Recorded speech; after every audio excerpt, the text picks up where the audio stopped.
Hi, I'm Ellen Schwartz, and I'd like to read you my book, Abby's Birds, illustrated by Seema Elizabeth Sheffrin. This is a story about friendship between Abby and her neighbor, Mrs. Naka. And the illustrations by Seema Elizabeth Sheffrin are breathtakingly beautiful, and they totally capture what I was trying to do with the words. Abby's Birds.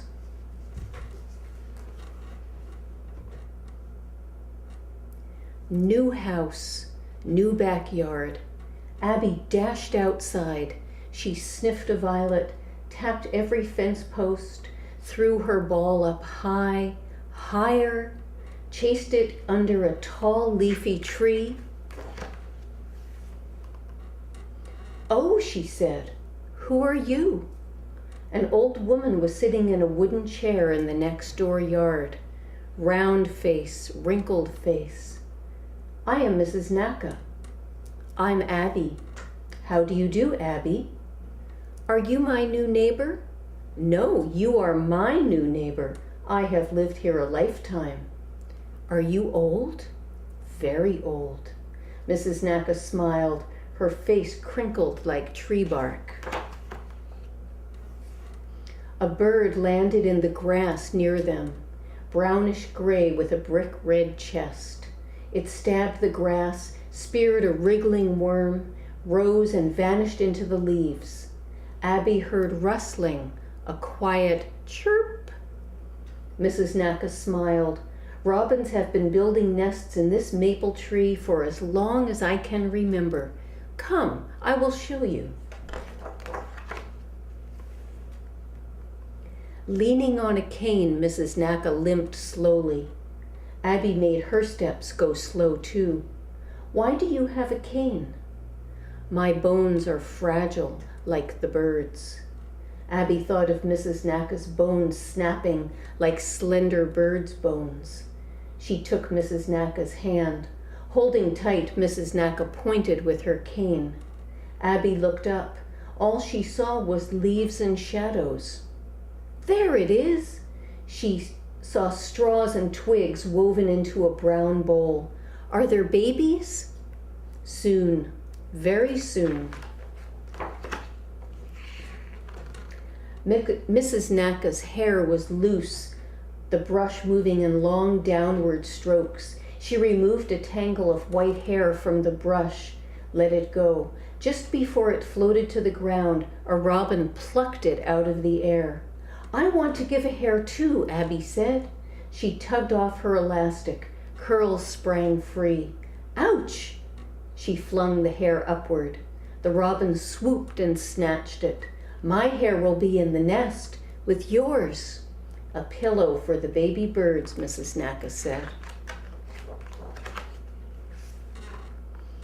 Abby colored, her paper resting on the arm of Mrs. Naka's chair. The baby robin squawked hungrily from the treetop. Back and forth flew the mama and the papa, carrying insects. Mrs. Naka held a piece of paper, fingers remembering. Then she began to fold. Abby looked up. "Oh, Mrs. Naka, what is it?" Mrs. Naka moved the folded paper down and up. Wings rose and fell, rose and fell. "It's a bird." "Yes, Tori." Abby's small fingers tried to copy what Mrs. Naka's nimble ones did. Her folds were crooked. The paper crinkled. Clicking her tongue, she smoothed out the paper, folded again. Finally, she had a small, tattered bird. Abby took the two birds, one in each hand. She moved her arms up and down. The birds soared on breaths of air. "They're flying, Mrs. Naka." "Yes." Abby ran, her arms tracing great billowing curves. "Watch the Tory fly." A baby robin lay beneath the tree, one wing bent like a broken fan. "What happened?" Abby's voice trembled. "It wasn't strong enough to fly," Mrs. Naka said. "Is it dead?" Yes. Abby burst into tears, pushing her face into Mrs. Naka's waist. Later, Abby dug a shallow grave. She placed a violet on top of the fresh dirt. Are the other babies safe? Yes, they are strong, and next year they will come back to raise their own babies. New babies every year? Year after year, always. That night, Abby dreamed she was a baby bird perched on the rim of the nest. The ground was far, the sky was vast. She lifted her wings. Flying, Abby didn't see Mrs. Naka climb onto a chair. She didn't hear the crash as the chair toppled. She didn't see the papers spread like a rainbow from Mrs. Naka's outflung arms. Sirens, loud, louder. Abby ran outside. Attendants were carrying Mrs. Naka to an ambulance. Mrs. Naka, what's the matter? I fell. My hip is broken. Will you come home soon? Mrs. Naka sighed. Not soon. First my bones must mend. Tears trembled on Abby's lashes. Mrs. Naka wiped Abby's cheek. But I will come, Abby, home to you and our tree. And the birds. Yes. Mrs. Naka held out a sheaf of paper. For you, for Tori.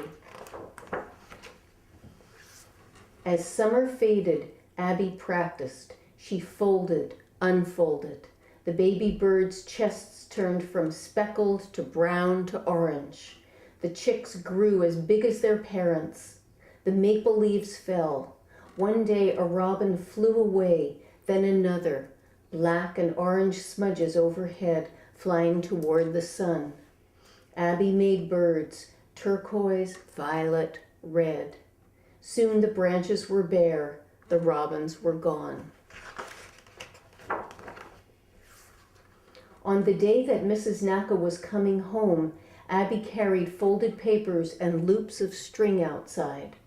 Her mama and papa held the ladder for her. When she was finished, Abby waited by the gate.